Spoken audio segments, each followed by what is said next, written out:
نحمده ونصلي على رسوله الكريم اما بعد فاعوذ بالله من الشيطان الرجيم بسم الله الرحمن الرحيم رب اشرح لي صدري ويسر لي امري واحلل عقدة من لساني يفقهوا قولي وما كنت بجانب الطور، اور آپ طور کے جانب بھی نہ تھے یا طور کے دامن میں بھی نہ تھے. پہاڑ کی جانب یا پہاڑ کے ساتھ مراد کیا ہوتا ہے؟ یعنی پہاڑ کے دامن بیچ میں. اذ نادینا، جب ہم نے آواز دی، جب ہم نے پکارا. یعنی اگر آپ رسول نہ ہوتے تو آپ کو اس واقعے کا بھی علم نہ ہوتا، کیونکہ آپ خود تو وہاں موجود تھے ہی نہیں. وَلَكِنْ رَحْمَةً مِّن رَبِّكَ، لیکن بطور رحمت کے تیرے رب کی طرف سے یہ سارے واقعات آپ کے ذریعے لوگوں تک پہنچائے جا رہے ہیں. کیوں پہنچائے جا رہے ہیں؟ لِتُنذِرَ قَوْمًا مَّا أَتَاهُم مِّن نَذِيرٍ، تاکہ آپ ایک ایسی قوم کو خبردار کریں جن کے پاس کوئی ڈرانے والا نہ آیا تھا. اشارہ ہے کس کی طرف؟ اہل مکہ کی طرف. من قبل کا، آپ سے پہلے، کیونکہ آپ سے پہلے بعثت بنی اسرائیل میں ہوتی رہی ہے. موسیٰ علیہ السلام اور آپ کے بعد بھی بہت سارے پیغمبر بنی اسرائیل میں آئے. تو اب اہل مکہ کے پاس رسول بطور خاص اس لیے بھیجا گیا ہے کہ ایک طویل عرصہ گزرا کہ لوگوں پر اللہ کی آیات پڑھنے والا کوئی نہ تھا. اور یہ کیوں ہو رہا ہے سب کچھ؟ لعلہم یتذکرون، تاکہ وہ لوگ نصیحت پکڑیں، ان کو بات سمجھ میں آ جائے، تاکہ لوگ شکر گزار ہوں. تو یہاں ہم دیکھتے ہیں کہ یہ تینوں واقعات جن کا ذکر پچھلی آیات میں گزرا ہے، ان کو اللہ تعالی نے لوگوں کے لیے آپ صلی اللہ علیہ وسلم کی نبوت کی صداقت کے طور پر پیش کیا ہے. ایک وہ واقعہ جب موسیٰ علیہ السلام کو اللہ تعالیٰ نے نشانیوں کے ساتھ فرعون کے پاس بھیجا. دوسرا مدین کے حالات کی تفصیل. اور تیسرے جب موسیٰ علیہ السلام مدین سے نکلے اور راستے میں آگ لینے گئے تو انہیں پیغمبری مل گئی. تو فرمایا کہ ان سارے واقعات کا ہو بہو بیان کرنا اور اتنی تفصیل کے ساتھ بیان کرنا، یہ دراصل اپنے اندر کیا معنی رکھتا ہے، کیا سبق رکھتا ہے؟ کہ آپ اللہ کے رسول ہیں، اللہ کے بھیجے ہوئے ہیں. کوئی اور شخص آپ کا استاد نہیں تھا جس نے آپ کو یہ ساری تاریخ پڑھائی ہو اور ان سارے واقعات سے مطلع کیا ہو. یہاں یہ بات بھی یاد رہے کہ آپ صلی اللہ علیہ وسلم کے زمانے میں نہ تو کوئی اسکول تھے، نہ لائبریریز تھی، نہ پریس تھا، نہ ہی کوئی اور جدید دور کی ایجادات میں سے کوئی چیز تھی کہ جو عام طور پر معلومات کے ذرائع ہوتے ہیں. کیا ہوتے ہیں معلومات کے ذرائع؟ سب سے پہلے تو پڑھے لکھے لوگ، پھر کتابیں جو وہ لکھتے ہیں، پھر ریڈیو، اخباریں، لائبریریز. ان میں سے کون سی چیز تھی جو اس وقت مکہ میں موجود تھی؟ تو اللہ کے رسول صلی اللہ علیہ وسلم جو 30 پاروں پر مشتمل کتاب لوگوں کے سامنے پیش کر رہے تھے، اور مستقل طور پر 23 سال یہ کام ہوتا رہا کہ ضرورت کے مطابق آپ نے خوبصورت کلام پیش کیا. تو یہ سب کچھ آپ کی اپنی ذاتی کوشش نہ تھی، بلکہ یہ اللہ کی عنایت تھی، رحمت تھی، تاکہ لوگوں کو نصیحت ہو. اس دور میں کتابوں میں سے تورات تھی یا انجیل تھی، اس کے نسخے بھی بازاروں میں نہیں ملا کرتے تھے، عام لوگوں کے پاس نہیں ہوا کرتے تھے، بلکہ علماء کے پاس ہوتے. اور یہودی علماء اپنے سوا کسی اور کے لیے جھانکنے کی گنجائش میں نہیں چھوڑتے تھے. انہوں نے تو یہ کتاب اپنے عوام تک کو دیکھنے نہیں دی. کہاں یہ کہ وہ اہل عرب کے کسی شخص کو جا دیں کہ اسے سارا اعزاز حاصل ہو جائے اور پھر وہ کتاب بیان بھی کرے اور وہ اس پہ ایمان بھی نہ لائیں. اور ہم جانتے ہیں کہ آپ صلی اللہ علیہ وسلم امی تھے. آپ نے نہ کسی انسان سے اور نہ کسی مدرسے سے کہیں سے بھی کچھ نہیں پڑھا ہوا تھا. ولولا، اور کہیں ایسا نہ ہو، ان تصیبہم مصیبۃ، کہ پہنچے ان کو کوئی مصیبت. کن کو؟ اہل مکہ کو. کیسی مصیبت؟ بما قدمت ایدیہم، بوجہ اس کے جو آگے بھیجا ان کے ہاتھوں نے، یعنی ان کے اپنے اعمال کی وجہ سے. فیقولوا، تو وہ کہیں گے، ربنا، اے ہمارے رب، لولا ارسلت الینا رسولا، کیوں نہ بھیجا تو نے ہماری طرف کوئی رسول. فنتبع آیاتک، تو ہم پیروی کرتے تیری آیات کی. ونکون من المؤمنین، اور ہم ہو جاتے مومنوں میں سے. اب یہاں خطاب اہل مکہ سے ہے، اور تصیبہم سے مراد اہل مکہ ہیں.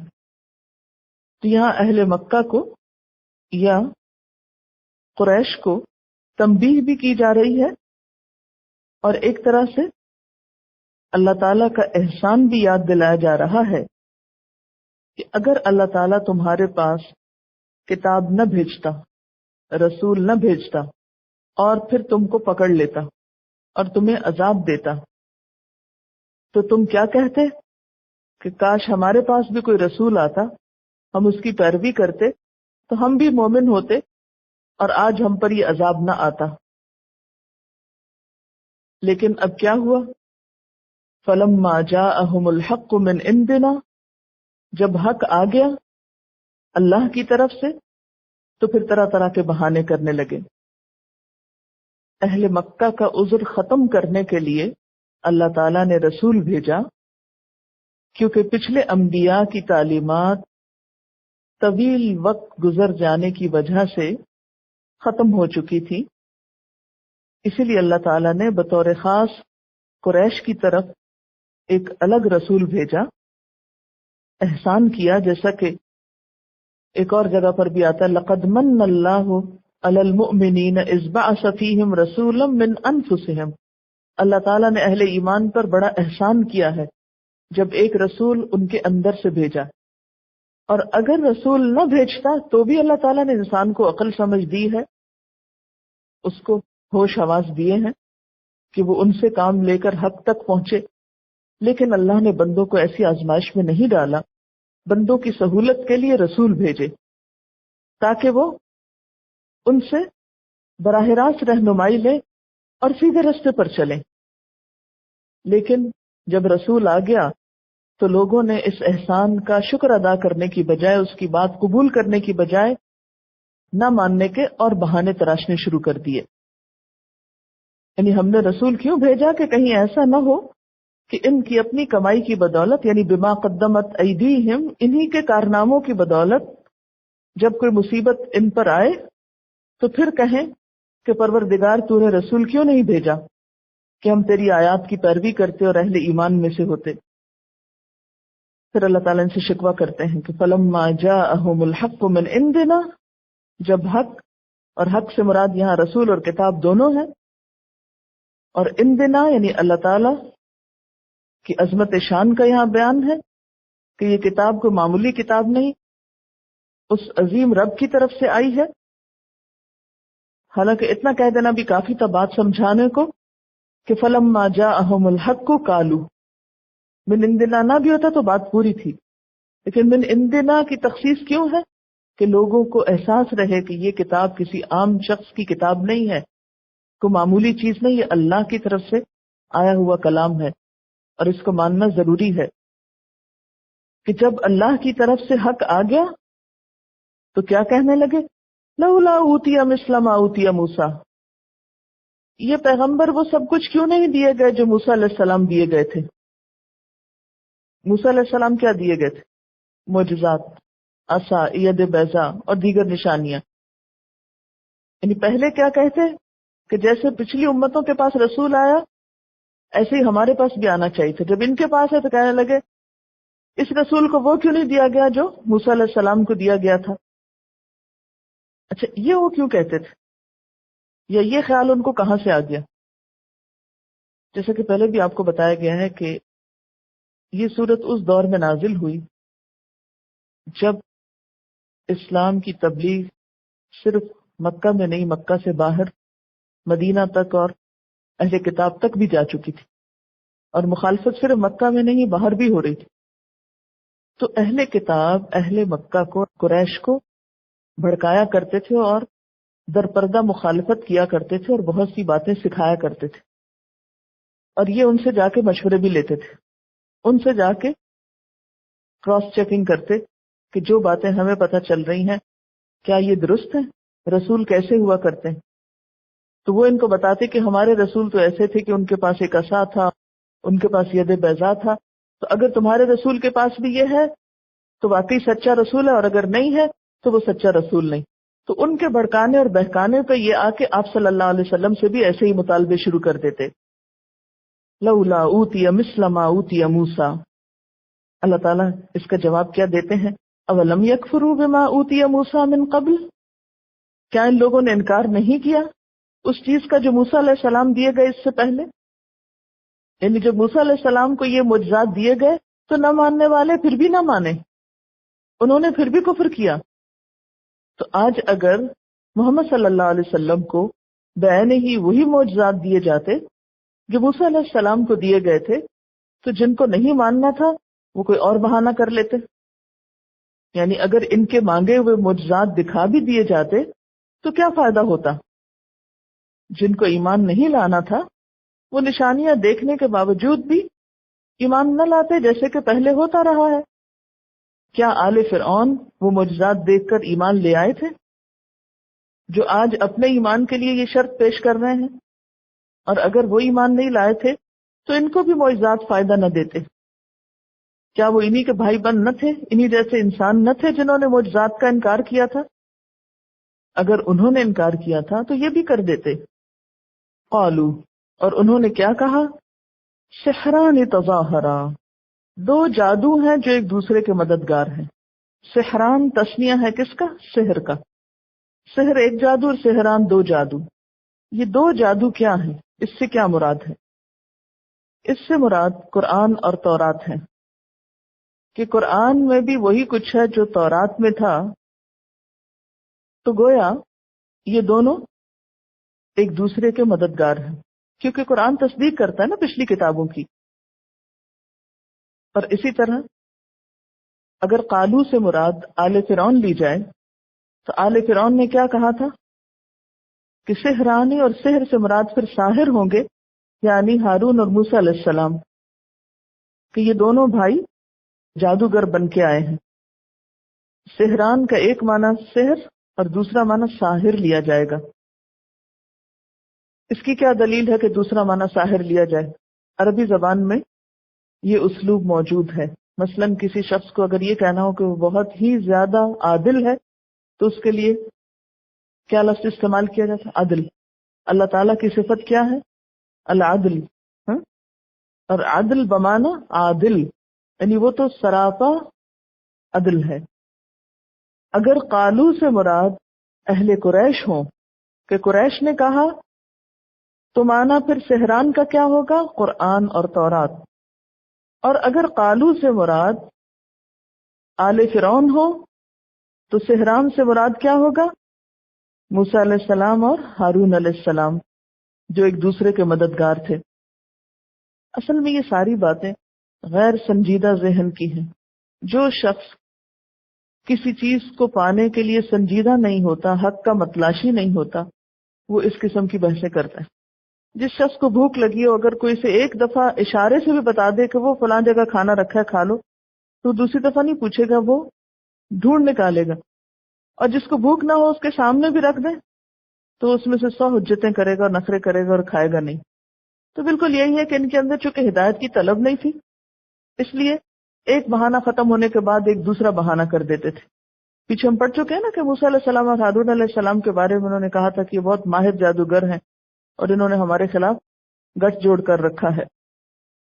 اچھا، اسی طرح اہل مکہ جب یہ دیکھتے تھے کہ مسلمانوں اور یہود کے عقائد میں مماثلت پائی جاتی ہے، یعنی جو باتیں یہ بتاتے ہیں وہ باتیں اہل کتاب بھی بتاتے ہیں، کیونکہ عقیدہ تو ایک ہی تھا، اللہ پر ایمان، فرشتوں پر ایمان، آخرت پر ایمان، انبیاء کی باتیں، اور پھر خاص طور پر بتوں کی عبادت سے بیزاری.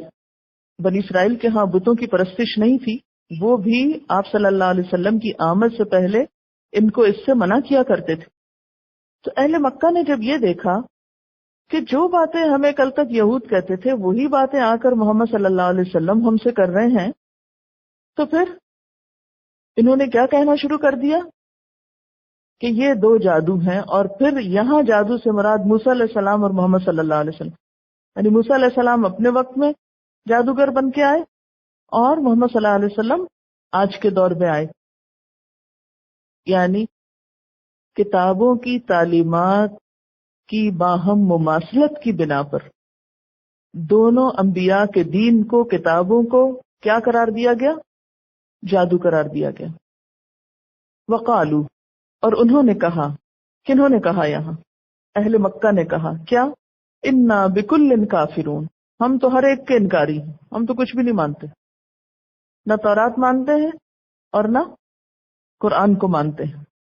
قل، آپ کہہ دیجئے، فأتوا بکتاب من عند اللہ، پس لے آؤ کوئی کتاب اللہ کی طرف سے، ہوا اہدی منہما، جو زیادہ ہدایت یافتہ ہو یا زیادہ ہدایت دینے والی ہو ان دونوں کتابوں سے، اتبعہ، میں اس کی پیروی کر لوں گا، ان کنتم صادقین، اگر تم سچے ہو، یعنی اگر تم اپنے اس دعوے میں سچے ہو کہ قرآن اور تورات دونوں ہی جادو کے کرشمے ہیں، تو پھر تم کوئی تیسری کتاب لاؤ جو ایسی نہ ہو۔ کیسی؟ یعنی جادو نہ ہو، بلکہ ان دونوں سے بڑھ کر انسانوں کی ہدایت کا سامان اپنے اندر رکھتی ہو، تو میں اس کی پیروی کر لوں گا، کیونکہ مجھے ہدایت کی ضرورت ہے، میں ہدایت کا طلبگار ہوں۔ اس طرح کی دلیل کیوں اختیار کی گئی؟ یہ بات کیوں کی گئی؟ یہ بھی سمجھانے کا ایک طریقہ ہے، یعنی پہلے سیدھے طریقے سے سمجھایا گیا، نہیں مانے تو پھر ایک دوسرے انداز سے بات کی گئی۔ تم اس کتاب کو جادو کہتے ہو، تم اس کتاب کو باطل سمجھتے ہو، تو پھر کیا ہے؟ کوئی اور کتاب لے آؤ اللہ کی طرف سے، تم کچھ ہدایت کا سامان پیدا کرو۔ اصل میں یہ ساری باتیں جو ہے نا، اہل مکہ کی جو حجتیں تھیں، بہانے تھے، نہ ماننے کے عذر تھے، ان کا جواب ہے، مکی صورت ہے نا، فَإِن لَّمْ يَسْتَجِيبُوا لَكَ، پھر اگر وہ آپ کی بات نہ مانے، کون سی بات نہ مانے؟ یعنی ایک کتاب نہ لائیں، فَعْلَمْ، تو آپ جان لیجئے، أَنَّمَا يَتَّبِعُونَ أَهْوَاءَهُمْ، کہ بلا شبہ وہ اپنی خواہشات کی پیروی کر رہے ہیں، یعنی ان کے نہ ماننے کی وجہ کیا ہے کہ یہ خواہشات کے پیروکار بنے ہوئے ہیں، یہ اپنے دل کی باتیں ماننا چاہتے ہیں، اپنی مرضی کی زندگی گزارنا چاہتے ہیں، اس لیے اس قسم کے اعتراضات کر رہے ہیں۔ وَمَنْ أَضَلُّ مِمَّنِ اتَّبَعَ هَوَاهُ، اور اس سے بڑھ کر گمراہ اور کون ہوگا جو اپنی خواہش نفس کی پیروی کرے، بغیر ہدی من اللہ، بغیر اللہ کی طرف سے آئی ہوئی ہدایت کے، یعنی اللہ کی طرف سے نازل کردہ ہدایت کو چھوڑ کر اپنے نفس کی خواہش کی پیروی کرتا ہے کوئی شخص، تو یہی بات اس کے گمراہ ہونے کے لیے کافی ہے، یہی سب سے بڑی گمراہی ہے۔ اور اشارہ ہے کس کی طرف؟ ان سب لوگوں کی طرف جو اس دور میں یا اس کے بعد آج تک یہ طرز عمل اختیار کیے ہوئے ہیں۔ کون سا طرز عمل؟ اللہ کی کتاب کو کبھی نہ پڑھنا، کبھی نہ سمجھنا، اس کی طرف رجوع نہ کرنا، اس کے مقابلے میں اپنے خود ساختہ خیالات، نظریات اور عقائد پر زندگی بسر کرنا، تاکہ جیسے ہم رہنا چاہیں رہ سکیں۔ آج بھی آپ دیکھیں کہ ایسے بہت سے لوگ ملیں گے کہ جو قرآن کو پڑھنا، اس سے فائدہ اٹھانا ضروری نہیں سمجھتے۔ وہ کہتے ہیں یہ تو اس دور کی باتیں ہیں، اس دور کے لیے آئی تھی، لوگ جب بہت بگڑے ہوئے تھے، آج تو دنیا بہت پڑھ لکھ گئی ہے اور آج تو ہمیں اس طرح کی کتابوں کی ضرورت نہیں ہے، اور کیا ہم ناسمجھ لوگ ہیں؟ کیا ہمیں کچھ نہیں آتا؟ تم ہمیں کیا بتانا چاہتے ہو؟ کیا خود کو تم بہت عقل مند سمجھتے ہو؟ ہم اس کے بغیر ہی بہت پڑھے لکھے ہیں، کیونکہ اب پڑھے لکھے ہونے کا معیار جو ہے وہ اللہ کی کتاب پڑھنا تو نہیں رہا، وہ تو اور بہت سی چیزیں ہیں جن کو ہم نے اس سے زیادہ اہمیت دے رکھی اپنی زندگی میں۔ تو اس کے بارے میں کیا فرمایا جا رہا ہے کہ اس سے بڑھ کے پھر کوئی گمراہ نہیں ہو سکتا جو اللہ کی کتاب کو ایک طرف ڈال کر اپنی خواہشات کے مطابق زندگی بسر کرنا چاہتا ہے۔ پھر ایسے لوگوں کا انجام کیا ہوتا ہے؟ ان اللہ لا یہدی القوم الظالمین، بے شک اللہ تعالیٰ ظالم قوم کو ہدایت نہیں دیتا۔ یہاں پر اللہ تعالیٰ کی سنت ہدایت بیان کی گئی ہے، اور وہ کیا ہے؟ ہدایت کس کو ملتی ہے؟ بارہا یہ بات ہوئی ہے قرآن پاک میں، کس کس کو ملتی ہے ہدایت؟ سب سے پہلی شرط اس کے لیے کیا ہے؟ کہ جو ہدایت کا طلبگار ہو، ہدایت کا متلاشی ہو، چاہتا ہو۔ تو اللہ کی اس کتاب کو سیکھنے اور حاصل کرنے کے لیے کچھ بنیادی ریکوائرمنٹس ہیں، کنڈیشنز ہیں، اور اس میں سب سے پہلی یہ کہ آپ خود کیا چاہتے ہیں۔ اگر آپ اپنی خواہشات نفس کی پیروی کریں، سونا چاہتے ہیں، اپنی مرضی سے اٹھنا چاہتے ہیں، اپنی مرضی سے ہر کام کرنا چاہتے ہیں، تو پھر اتنی بڑی نعمت سے تو محروم ہی رہیں گے۔ اور اگر آپ اپنی کچھ خواہشات کو کٹ ڈاؤن کر لیتے ہیں، کچھ قربانی کرتے ہیں، تو یہ قربانی آپ کے اپنے ہی بھلے کے لیے ہے۔ اور خاص طور پر جو شخص ضد کا شکار ہو، ہٹ دھرمی کا شکار ہو، جس نے نہ ماننے کی ٹھان رکھی ہو، پھر اللہ تعالیٰ اس کو ایک سزا دیتے ہیں، اور وہ کیا؟ اس کو حق سے محروم کر دیتے ہیں۔ جس کا دل دین کی نفرت، دین کے خلاف عداوت، بغض اور ایک ہٹ دھرمی سے بھرا ہوا، اس دل کے اندر قدرتی طور پر حق کو جذب کرنے اور قبول کرنے کی صلاحیت ختم ہو جاتی، کیونکہ وہ پہلے سے ہی ایک یوز لیس چیز سے بھرا ہوا ہے۔ اور اگر آپ کو ایک کی بجائے دوسری چیز جذب کرنا ہے تو کیا کرنا ہوگا؟ پہلے کو نچوڑ کے پھینکنا ہوگا، پھر آپ دوسرے پہ رکھیں تو صاف ہو یا گندا وہ بھر لے گا اپنے اندر جو اس کو صلاحیت ہوگی۔ تو یہاں بھی دراصل بتایا یہ جا رہا ہے کہ جن لوگوں کے دلوں میں اناد ہے، ضد ہے، سرکشی ہے، ہٹ دھرمی ہے، ان کے اندر سے اللہ نے حق کو قبول کرنے کی صلاحیت پھر چھین لی ہے، یا وہ بہت کم ہو گئی۔ تو جب تک وہ خود رجوع نہیں کریں گے ان کو ہدایت نہیں ملے گی، کیونکہ اثر پذیری کی صلاحیت ختم ہو گئی نا۔ یوں لگ رہا ہے کہ جیسے ہسٹری اپنے آپ کو ریپیٹ ہی کیے چلے جا رہی ہے، وہی انسان ہیں، وہی ان کی حرکتیں ہیں، وہی ان کے اعتراض ہیں، وہی ان کے مطالبات ہیں، وہی ان کے بہانے ہیں، عذر ہیں نہ ماننے کے۔ جو کل تھا وہی آج ہے، کیونکہ انسان جو وہی ہے۔ وَلَقَدْ وَصَّلْنَا لَهُمُ الْقَوْلَ لَعَلَّهُمْ يَتَذَكَّرُونَ، اور البتہ تحقیق پے در پے کی ہم نے ان کے لیے بات، شاید کہ وہ نصیحت پکڑیں۔ وصلنا، روٹ کیا ہے؟ واو صاد لام، وصل۔ وصل کس کو کہتے ہیں؟ جوڑ۔ اور وصال کس کو کہتے ہیں؟ کسی کام پر دوام کے لیے وصال کا لفظ استعمال ہوتا ہے۔ یہ جو فوت ہو جاتے ہیں اس میں ایک معنی تو یہ ہوتا ہے کہ اللہ تعالیٰ سے جا ملے، خالق حقیقی سے جا ملے، جیسے عام طور پہ ہم بولتے ہیں۔ اور وصال میں پھر دوام کا معنی بھی ہے، یعنی اب ان کی جو حالت ہے اس سے وہ نکل نہیں سکتے۔ موت کا جو سب سے تلخ پہلو ہے وہ یہ ہے کہ انسان اس کو ملنے کے بعد واپس نہیں آ سکتا، اس کیفیت سے باہر نہیں نکل سکتا۔ اس لیے یہ زندگی اتنی قیمتی ہے کہ اس نعمت جیسی کوئی چیز نہیں ہمارے پاس، یہ چلی گئی تو واپس نہیں آئے گی، اس لیے اس کے لمحے لمحے کی قدر کرنا ضروری۔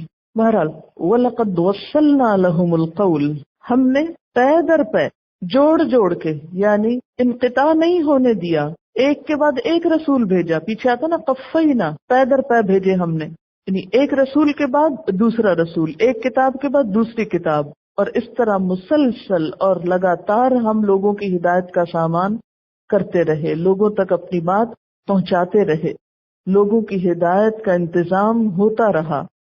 اللہ تعالیٰ کی طرف سے دنیا میں تعلیم و تذکیر کا سلسلہ کبھی منقطع نہیں ہوا، اللہ نے اہتمام کے ساتھ اس تسلسل کو قائم رکھا۔ تو وصلنا کا معنی کیا ہے؟ حسب ضرورت تھوڑا تھوڑا کر کے پے در پے آتا رہا، بیچ میں سلسلہ منقطع نہیں۔ ایکچولی توصیل کہتے ہیں رسی کے بٹنے کو، تو وہ رسی جو اول دن انسانوں کے پاس پھینکی گئی تھی ہدایت کو حاصل کرنے کے لیے، پکڑنے کے لیے، وہ بیچ میں کبھی کٹی نہیں، وہ مسلسل آگے بنتی چلی گئی اور آخر تک پہنچتی چلی گئی، یعنی ہر رسول نے آ کر اس سلسلے کو آگے بڑھایا، پچھلی تعلیمات کو لے کر اگلی تعلیمات میں اور اضافہ کیا اور اسے مکمل کیا، حتیٰ کہ یہ سلسلہ حضور صلی اللہ علیہ وسلم پر آ کر ختم ہوا۔ اور اب ہمارے لیے کیا ہے کہ اس سلسلے کو پکڑ کر رکھیں۔ اب آپ نے جو پیغام دیا اس میں کوئی تبدیلی نہیں ہوئی، کوئی انقطاع نہیں ہوا. آپ کے بعد بھی مسلسل امت کے اندر ایسے لوگ افراد موجود رہے ہیں جو آپ کے پیغام کو دنیا کے گوشے گوشے تک لے جاتے رہے ہیں، پہنچاتے رہے ہیں. کوئی علاقہ اس سے خالی نہیں رہا. اور اب تو ویسے بھی آپ دیکھیں کہ دنیا میں جس طرح پیغامات کو ایک جگہ سے دوسری جگہ پہنچانے کے اہتمامات ہو چکے ہیں، اس میں تو یہ کام اور بھی مشکل نہیں رہا، بہت آسان ہو گیا ہے. جیسے نیٹ ہوتا ہے نا، نیٹ کس سے بنتا ہے؟ نیٹ ورکنگ کیا ہوتی ہے؟ نیٹ ورکنگ کس سے ہوتی ہے؟ تاروں سے ہی ہوتی ہے نا، رسیوں سے ہی ہوتی ہے ایک طرح سے. تو یہ تمام پیغمبر دراصل ایک ہی نیٹ ورک میں کنیکٹڈ تھے، ایک ہی سلسلہ چلتا رہا، انفارمیشن آگے سے آگے پاس ہوتی رہی، پیغام پہنچتا رہا، رسی کے تاروں میں اور تار ملا کر اس کو مضبوط کیا جاتا رہا. لوگوں کی ہدایت کا سلسلہ یکے بعد دیگرے جاری رہا. ایک معنی تو اس کا یہ. دوسرا معنی وَلَقَدْ وَصَّلْنَا لَهُمْ، اور لہم سے مراد یہاں اہل مکہ ہے خاص طور پر، کہ ان اہل مکہ کے لیے ہم نے پے در پے بات بھیجی، ایک کے بعد ایک دلیل، ایک واقعے کے بعد ایک واقعہ. اب دیکھیں کہ جتنی بھی مکی صورتیں ان میں واقعات بار بار دہرائے جا رہے ہیں، سمجھائے جا رہے ہیں. اگر ایک دفعہ نہیں مانا گیا تو چھوڑ نہیں دیا گیا، بلکہ سلسلہ جاری رکھا گیا، حتیٰ کہ ماننے والے مان گئے. پیغمبر اپنی بات کو ہمیشہ برابر پیش کرتے رہتے ہیں، وہ تھکتے نہیں، اکتاتے نہیں، بیزار نہیں ہوتے، سلسلہ جاری رہتا ہے. وَصَّلْنَا لَهُمُ الْقَوْلِ، رسی کس کا سبب ہوتی ہے؟ جوڑنے کا. رسی باندھنے کے لیے ہوتی ہے نا، ہاں؟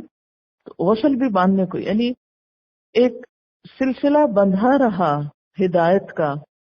یعنی کہ ایک دن آپ نے آ کر کوہ صفا پہ لوگوں کو پیغام دیا، لوگ ناراض ہو کر چلے گئے، تو آپ نے کہا اچھا چھوڑو ان کو، یہ تو ناراض ہو گئے، اب نہیں ان کو کبھی کچھ کہنا.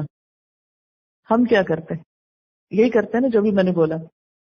ایک دفعہ کسی کو کوئی بات بتائی، اس نے آگے سے ایسا جواب دیا جو آپ کو پسند نہیں آیا، یا یہ کہ آپ کو ناراض کیا، یا پلٹ کے آپ پر کوئی بات جڑ دی، تو آپ وہاں سے کیا عزم مصمم لے کے اٹھتے ہیں؟ آئندہ یہاں کا رخ نہیں کریں گے، اب نہیں کبھی بھول کے بھی ان کو کچھ کہیں گے. یہ تو مانتے ہی نہیں، یہ تو سنتے ہی نہیں. ہمیں سے اکثر لوگ یہی بہانہ کر کے کام چھوڑ بیٹھتے ہیں. لیکن اللہ کے پیغمبروں کا طریقہ یہ نہیں رہا. تبلیغ کا ایک بہت بڑا نقطہ یہاں سے ملتا ہے، بہت اہم پہلو، کہ حق بات کو مسلسل پہنچایا جائے، طریقے بدل بدل کر، مختلف سٹائل سے، کبھی براہ راست، کبھی انڈائریکٹلی، کبھی پیار سے، کبھی ڈانٹ کے، ایک دفعہ، دوسری دفعہ، تیسری مرتبہ، چوتھی دفعہ. ان تھک لفظ معلوم ہے؟ ان اور تھک یعنی کبھی نہ تھکنے والی کوشش، حتیٰ کہ انسان اپنے انجام کو پہنچ جائے اور لوگ اپنے کو پہنچ جائیں. وَلَقَدْ وَصَّلْنَا لَهُمُ الْقَوْلَ لَعَلَّهُمْ يَتَذَكَّرُونَ، اور ہم نصیحت کی بات ان کو پے در پے پہنچا چکے تاکہ وہ غفلت سے بیدار ہوں. یعنی ہم نے تو نصیحت کا حق ادا کر دیا، لیکن جن لوگوں کے اندر ضد، ہٹ دھرمی اور تعصب ہے، وہ کسی طرح بھی سیدھی بات کو قبول کرنے کے لیے تیار نہیں، کسی طرح بھی سچی بات کو قبول کرنے کے لیے تیار نہیں. اور لعلہم یتذکرون میں کیا معنی پوشیدہ ہے؟ کہ پچھلے انبیاء کے جو واقعات ان کو سنائے گئے، ہم چاہتے یہ تھے کہ ان کے انجام سے ڈر کر یہ اپنی اصلاح کر لیں، نصیحت قبول کر لیں. اور پھر ایک بات یہ بھی کہ لوگوں، یہ جو نصیحت کی بات بتائی جا رہی ہے کوئی نئی تو نہیں، انوکھی تو نہیں. یہ کیا ہے؟ دراصل وہی تو ہے جو پچھلے انبیاء بھی لاتے رہے اور آج تمہیں دی جا رہی ہے، تم تک پہنچائی جا رہی ہے. وآخر دعوانا ان الحمد للہ رب العالمین. سبحانک اللہم وبحمدک نشہد ان لا الہ الا انت نستغفرک ونتوب الیک. السلام علیکم ورحمۃ اللہ وبرکاتہ.